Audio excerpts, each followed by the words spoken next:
A ruta BTT Rías Baixas chegará á comarca do Salnés o vindeiro 20 de outubro.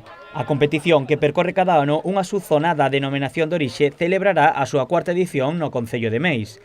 A proba compaxina enoturismo e deporte. Una actividad deportiva que organiza esta asociación con la idea de unificar o relacionar el enoturismo con el deporte.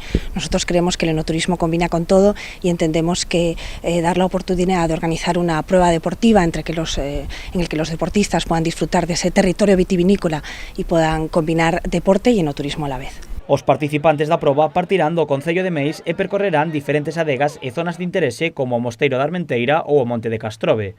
A ruta de 40 km tamén ten tramos no concello de Cambados. Pues serán 40 kilómetros centrados en el Ayuntamiento de Meis, también pasarán por parte del concello de Cambados, pasarán por 3 o 4 bodegas socias de la ruta y también por viñedos y parte de un sendero que hay de BTT. Bueno, la idea es eso, que disfruten de esta subzona, que la vivan de primera mano y que luego quieran volver a visitarla y ser futuros enoturistas.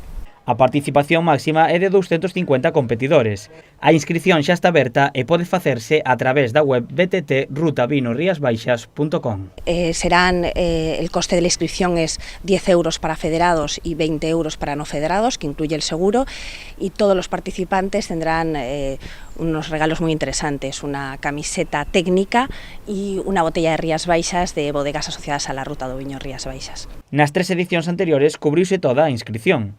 O cambiar cada ano de ruta favorece a que aumente a demanda e os participantes gocen de carreiras e rutas novidosas. Yo creo que es una jornada interesante en torno a la denominación de origen Rías Baixas y cada vez más demandada. Ya son 4 ediciones y yo creo que la característica fundamental de esta carrera es que los asistentes disfrutan un territorio novedoso, ¿no? De un itinerario novedoso. Cada año es una localización diferente, una subzona diferente y yo creo que eso entaña pues, un atractivo a mayores. A proba comenzará o domingo 20 de outubro ás 9:30. A saída será dende a Praza de España do concello de Meis.